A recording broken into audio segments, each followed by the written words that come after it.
Hi, everybody. Thank you so much for being here. I am so happy to be here today. This is Sarah Haas, and this is the Boss Body Podcast. And I am really excited to introduce my guest, Lisa Manyon. She is here today. She is the author of a book called Spiritual Sugar: The Divine Ingredients to Heal Yourself with Love. And she is also the president of Right On Creative. And she has a personal story to share, but so much more than that. And you guys know that everything I've experienced in my life, I try to use to share whatever lessons I learned with others. And Lisa has done this so beautifully in her book. And I can't wait for her to share some of those insights with you. So, Lisa, so wonderful to have you. So grateful. Thank you so much for being here. Oh, I am just so delighted to be here and to share this little love letter to humanity so we can get the word out and so many people can just embrace the beauty of who they are and heal themselves with love. I know. I love that message. Heal yourself with love. That is just the best. You just captured the essence of everything that I want people to feel and know and step into. And, it's just perfect. So, will you just tell the listeners a little bit about you? And I know, you have a very powerful story, which is what led you to write this book. Yeah, it's so true. So everything that I have done throughout my life and my career has really been divinely guided.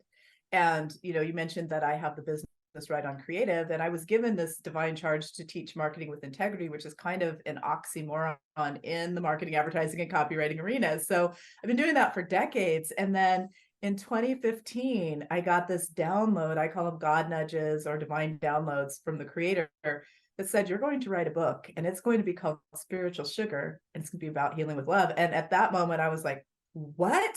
I don't know. I'm not a healed person. We're all, it's not, we're all perfectly imperfect, basically. But I didn't think that I had anything to share really with the world about healing because I felt I was still in process with all of that. So I kind of journaled about it and set it aside. And then fast forward to 2017, and I was having some serious health challenges.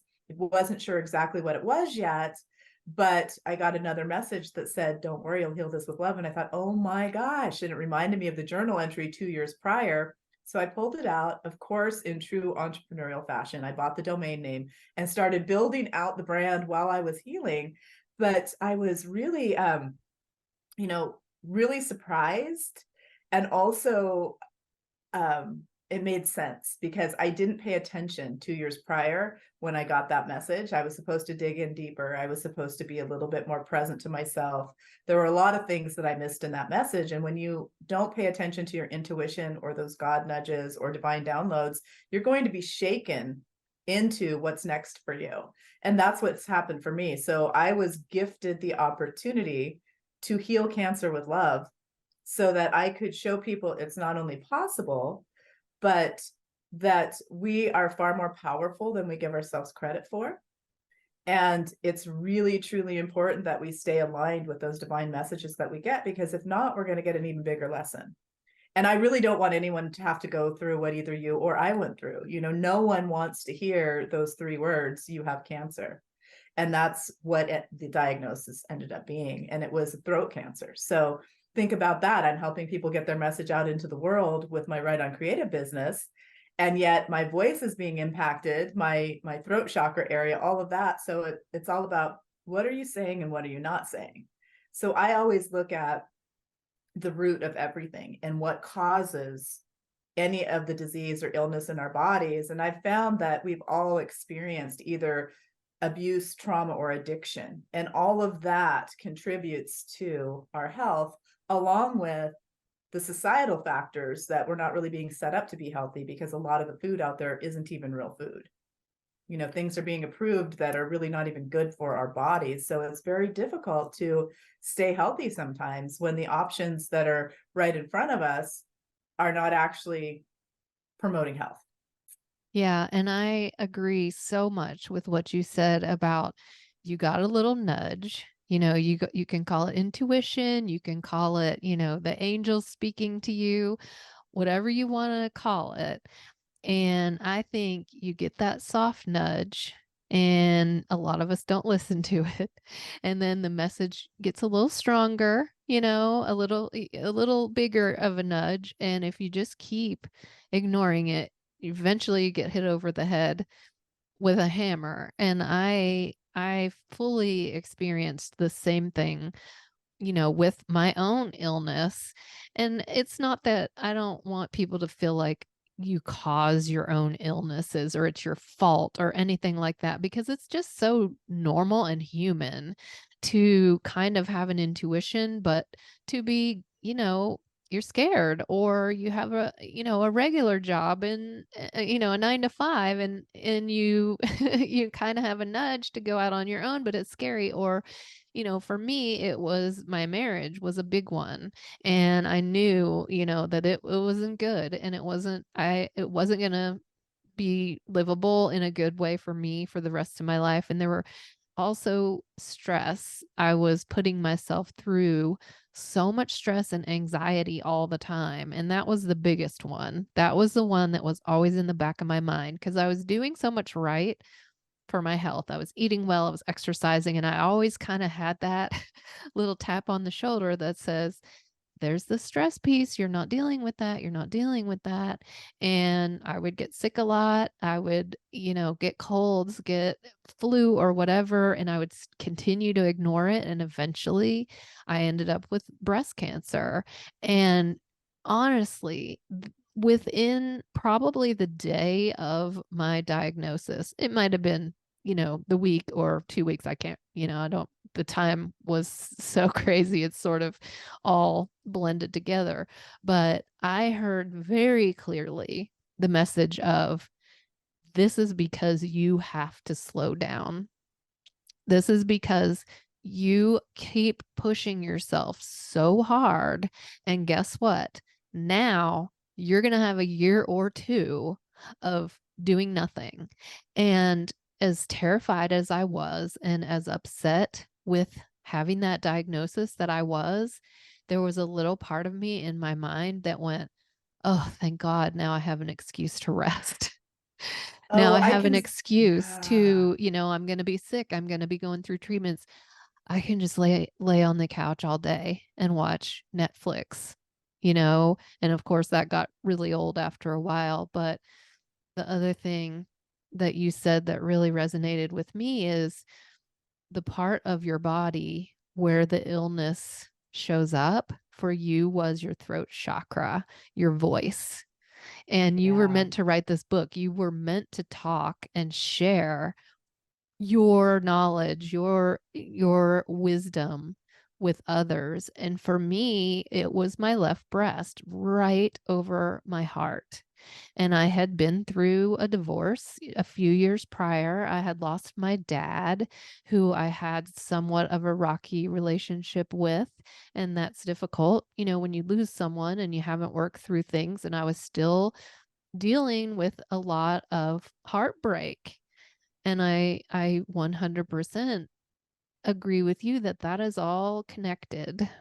It is, and that's your grief center, right? So your breast area, your lung, all that, it's a grief center. So that makes so much sense. And what you just said, I mean, we're gonna go so deep on all of this because it's so interesting. As you mentioned, you don't want people to blame themselves for their illness, but this is a really real thing that I know I struggled with, because I actually felt guilt and shame for ever getting sick, because much like you, very much a powerhouse in business, pushing things forward, keeping everything together.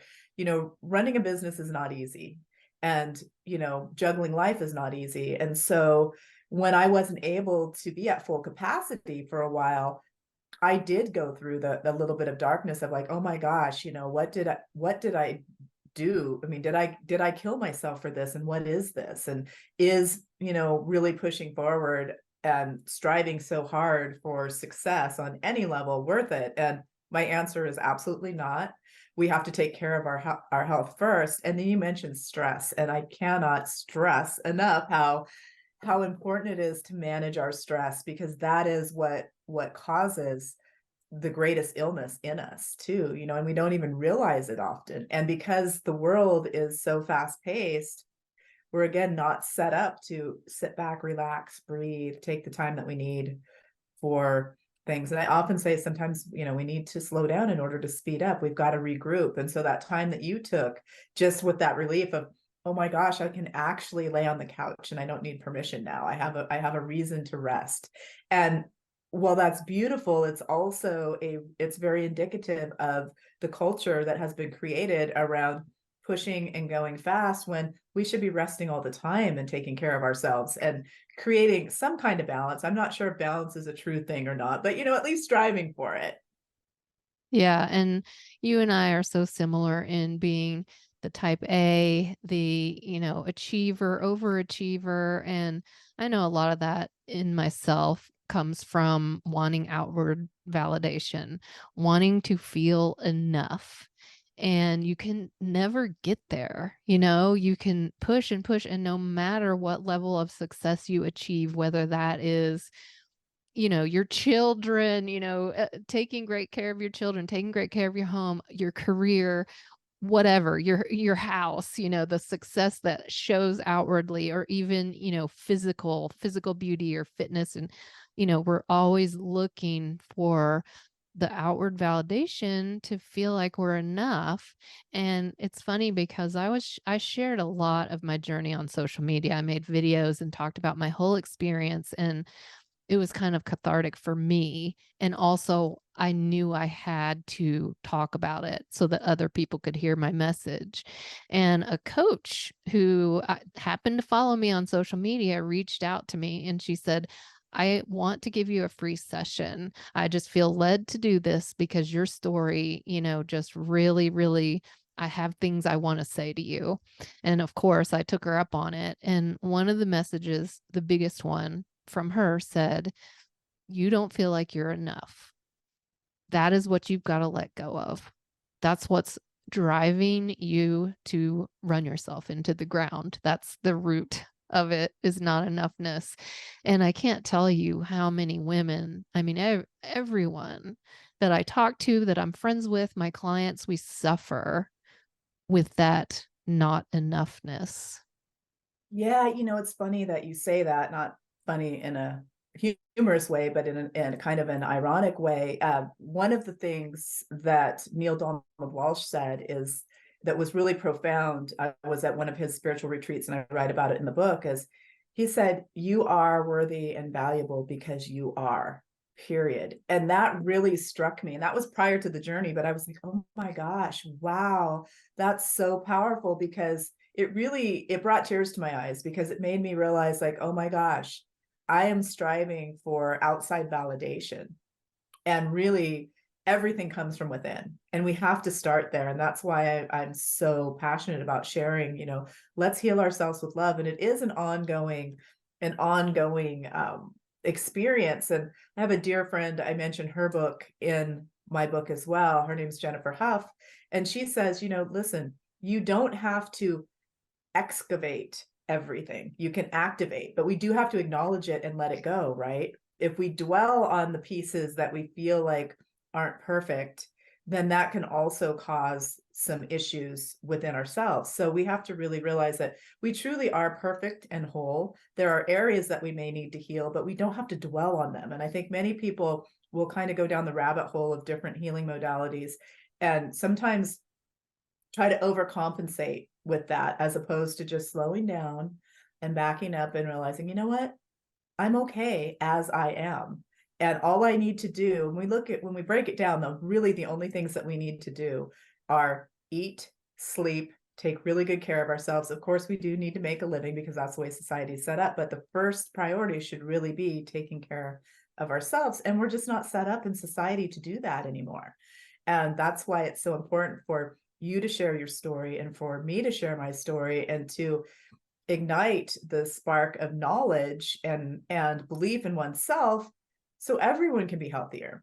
And it's not an easy journey, because it's a matter of course correcting on a regular basis. And sometimes I get off track, and I have to remember, oh yeah, I need to be walking every day, I need to be taking my supplements every day, I need to exercise. And get out in nature and do all these things. And I've had several people say to me, well, it feels like that's a kind of a privileged life. Not many people can get out in nature so much every day and do all these things. And to that, I say, our life is what we create.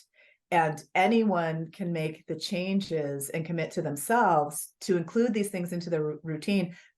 The challenge with that is it's uncomfortable because it shakes up your entire routine. And then you have to make it a priority. Like instead of going home and sitting in front of the TV, you say, no, I'm going to have a healthy dinner and I'm going to go out and have a hike in the park or even walk around the block or just 20 minutes. So it's not really a matter of privilege as many think. It's a privilege to be alive. And it's our duty to figure out the best way to fuel our body and to be the best version of ourselves that we can be. And when we're stressed out and overwhelmed and overworked, that's not going to happen. Yeah, and it's such a huge problem in our society because resting and taking care of yourself isn't valued. It's looked upon as, "Oh, that's a privilege," or, "Oh, good for you. Wouldn't it be nice?" We're almost like proud of our stress and we're proud of our busyness. It shows that we're valuable and that we're worthy. And when I first meet with clients, I'll usually say, "Okay, what are the things that this is exactly what you just said. What are the things you have to have as a human in order to live and survive?" You have to have food, you have to have water, and you have to have sleep. And what are the three things that our modern society are neglecting the most? We're all dehydrated. We're not eating well. We're eating chemicals and artificial, supposed food, and we aren't getting enough sleep. We're pushing all of that to the side and putting everything else and everyone else first. And another thing that you said before just really brought tears to my eyes. And because we are innately valuable, we are perfect, we are whole. And if you have kids or even nieces, nephews, if you see a baby, they come into the world perfect.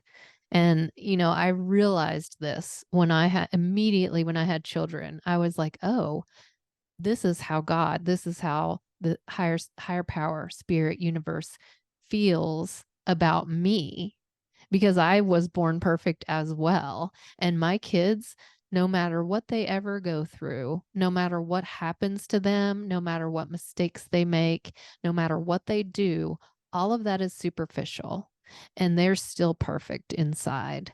And you mentioned before that we all go through trauma. We have abuse, we have neglect, we have addiction. Everybody's been through something in their life, and you start to internalize that and think, oh, because that's my fault, that's because I'm not good enough, that's because I wasn't worthy of the love I deserved. And your book and your message gets to that core, and really I am getting emotional right now thinking about that because it's hard to realize that we are enough and we're worthy and we're perfect. And it's easy for us to see that in other people, but it's hard to accept it for yourself. So true. And, I get emotional when I get feedback from the book from readers. And I really expected a lot more feedback from my female readers. And in fact, it's really resonating with a lot of male readers too. And I gifted a copy to a friend of mine was recently married to this really lovely man. And I gifted a copy of the book to them as part of their wedding gift. And she said, wait, I want him to tell you the story because I saw them not too long ago. And I'm like, what's up? And she goes, I walked into the room and he was just in tears. And she goes, yeah, she walked in, I was in tears. And she said, oh my gosh, honey, what is wrong? And he said, I am reading Lisa's book and she is leading us back to loving ourselves. And he was just in tears. He's like, this is truly God's work. And I can't disagree with that. And you can insert whatever title, deity, or whatever you associate with God to that. But this has been divinely guided. And so I was so touched. I was like, oh my gosh, because these are things that we don't slow down to think about. Because throughout the book, we've got the first part, which is the awakening, kind of my journey with cancer. But the book is not all about cancer. It's really about taking care of ourselves. And the second part is the spiritual tools. And these are all the I would say non-traditional modalities, but actually ancient wisdom that we're just reactivating and sharing with people so that we can heal ourselves. And the final part is embodying spiritual sugar. And there's 7 spiritual sugar principles that we can fortify in our life. So I pull all this together, and throughout there are these heart sparks, which are deep journal prompts. There's actually a disclaimer in the book that says, you know, you may want to get some outside support, some coaching, consulting, therapy to move through some of these things, because we often don't give ourselves permission to really go in and talk to that inner child that was hurt and you know, abused, neglected, whatever might have happened in our lives. Because again, like you just mentioned, and we've touched on, we've all been touched by something, whether it was immediate or a family or a friend. Trauma, abuse, and addiction are prevalent, and stress is prevalent. So having tools to help mitigate that and kind of, you know, just activate the idea that it's okay for us to slow down and take care of ourselves. It's not only okay, it's necessary. And we have to make those changes. And with you and I sharing our story and saying, listen, it's not easy, we're still doing the work, it also will ignite that passion in others for themselves and that self-love. And so I'm just so glad that you and I can share. And when we first connected, it was just instant connection. It's like, oh my gosh, yeah, these stories have to get out there, and we're going to help change the world in this way. It's our way of helping to heal those broken threads of humanity, and it all starts within. Yeah, and I think that there's a lot to be said about being vulnerable and how that allows other people, it gives them almost permission to do the same, because it is hard to do that inner work, and it's hard to admit that you have fear, that you have shame, that you don't feel good enough. It's really hard to admit that to yourself, and then it's really hard to admit it to other people, but it's something that really needs to be talked about in society, so that by you leading by example, other people feel like, oh, it's okay to do this for myself. And I think it's interesting what you said about men being attracted to your book, because I work primarily with women, but I have had some men clients over the years. And it was really amazing because they are deep down dealing with the exact same issues. And men have, they get messages just like women do about how a man should behave, how they shouldn't deal with their emotions, how they should just buck up and, put on their bootstraps and just, and how they have to be fearless. And, there's so many, and masculine and strong and go out and achieve. So, as women, it's a little bit different, but deep down, it's the same root problem. It truly is, and it does all boil down to self-love too, and really taking care of ourselves. Another one of the messages that I received while writing the book, this is all divinely guided, was that it first of all, it wasn't supposed to be a religious movement, and it's not. I get that question a lot. It's spiritual, which means whatever your faith or your beliefs are is 100% okay with me, with the creator, with anyone. It just means that we need to look at our faith a little bit deeper and what that looks like. And the message I got was that society is so broken that we've moved away from hope and faith and believing in anything bigger than ourselves. And I was told, lead people home to themselves by sharing more about nature, by getting them out into nature, because once you're in nature and you look around, there's no denying that there's something bigger than us. Now, can I define exactly what that is? No. I often call it God, creator, interchangeably. People will call it the universe, all kinds of things, Gaia, Mother Earth, whatever. It's all a part of it. And I'm an equal opportunity believer as long as it's, positive and in the light. And so get out in nature is what I would say to the listeners here as well, as much as you possibly can. It truly is healing. And what the message I was given was, once people see that, they're led back to that belief in something bigger than themselves. And people don't slow down to get out in nature enough. And it was interesting. I was just at a gathering last night for a good friend's birthday party, and we had a bunch of women there, and we were just sharing different things. And we were talking about how important nature is. And we live in this beautiful area of Southern Oregon where we're really blessed to be able to get out into nature all the time. And one of the women there, who's fantastic, she just wrote a book as well, but she said she had someone come to visit, , And they had not been in actual nature. I can't remember which city they lived in, but it was one of the concrete jungles where there isn't a lot of nature. And she questioned whether or not nature was real because it didn't look like it looked like on TV. And that Wow. right there, we were having this deep conversation about that because it was like, wow, it's true. There are people in parts of the world that are not as blessed as we are to get out into nature, to have that immediately there. And so when people are actually exposed to it and see it, they didn't even think it was real because they're living in such a fabricated world with, TV devices and all of that. And I've got a love-hate relationship with technology. I use it to get the message out. I leverage it for my business, but half of the time I know I should really actually be unplugged and out in nature. Yeah, so getting that balance is huge. I'm the same way, I'm inside all day. I'm in artificial light. I'm in air conditioning. I'm on Zoom working with clients and doing, like podcast interviews and all of that kind of thing. Right.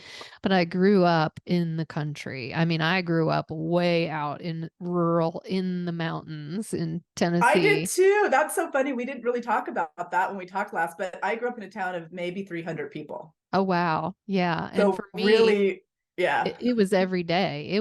I didn't know anything different, indoor, outdoor. The doors were open. We had no air conditioning. I played in the creeks. I fished in the ponds. I walked through the forest, had my own little imaginary world, fairy worlds in the forest. And Same here. I love that. That's so yeah, interesting, right? yeah, Wow. and That's now cool. that's where I go back to when I mean it calls to me. I have to get out. And I do live in a subdivision now, but we have a state park nearby and I go there several times a week, probably 4 or 5 days a week, just being by the water, being in the trees and it does put you in touch with the bigger universe. And it shows you that the universe wants everything to thrive. Trees grow without you don't have to plant them, you don't have to fertilize them. The whole ecosystem is supportive for things to grow and thrive. And we're part of the ecosystem and we are supported by the universe to thrive. And we are loved and we are cared for and we are important and we are enough. So I think that tool right there that you just shared is huge. Just go outside. It's immediately And calming. And it's even been scientifically proven to lower your heart rate, lower your blood pressure, lower your breathing rate. And that is no mistake. It's because humans are meant to be outside. it's so true. And even people who live in bigger cities, there are parks nestled in your communities that you should be taking advantage of whenever you have the opportunity. I was recently in Southern California visiting family. My mom and I went on a trip, and that was a really special thing. And we intentionally went to a park so that we could be more grounded in nature. We needed that, right? That's just part of, intrinsically who we are and what fuels us. And so it was really, there's some beautiful, beautiful parks wherever you go. So if you say there's no nature around, there really truly is. That's kind of an excuse. You can find some, I promise. So get out there and do it. And when you take a child out in nature, they are immediately fascinated. And I know when my kids were little, when they were, sad and upset or cranky, when they were infants, if you went outside, it was like awe and they just immediately quieted down. And it's funny because I was walking with a friend of mine just very recently, and she has a 2-year-old, and we take walks together regularly. And part of how we keep her in the stroller is collecting pine cones and sticks and rocks. And she points them out and we get it and give it to her. And she asks for them now constantly. And she had a stick. She was dragging it along the side and playing with it. And my friend said, "Sticks, the original toy." I was like, It's that is so so true. true. That is so true. Well, I just want to thank you for not just being on the show, but for putting this book out and for spreading just this amazing message and something that we all need and we all need to hear, and that just enriches our love for ourselves, and which ripples out into our entire life and helps us just to have so much more joy and just go out and live our best lives possible. And I want to make sure that the listeners know how to find your book and how to find out more about this message that you are spreading. Oh yeah, absolutely. So people can go directly to spiritualsugar.com. I actually have a complimentary Journey of Awakening audio and some journal prompts that are from the book. So if you want to get a little taste before you buy, check that out. And also you can go directly to Amazon from the Spiritual Sugar website. You can order signed copies from me on the site. It's available at Barnes and Noble and other large outlets, and also in local stores. I make a point to support the independent bookstores. So the independent bookstores locally that cover it, I also promote them on social because I love books and we need to go into bookstores and buy them. Also, if it's not in your local bookstore, ask for it by name. They can order it for you. So that's really the best way to capture me. Right now, the work that I'm doing with Spiritual Sugar is mostly based on the book. I am doing some personal retreats in magical Ashland, Oregon. There's some information about that on the site, but the best way is just to reach out via the website. And, if you want to have a conversation about it, that's great, but get the book first and you can go on your own personal healing journey. Fantastic. Fantastic. I know I will be ordering a copy, and I cannot wait to dive into it and, read more about everything that we've talked about today. Thank you so, so much. I absolutely loved this conversation, and I just appreciate you being here. Thank you. It was my pleasure. And thank you, everybody, for listening. I hope you have a wonderful day, a wonderful week, and, a wonderful life in general. All right. Until next time, I'll see you then.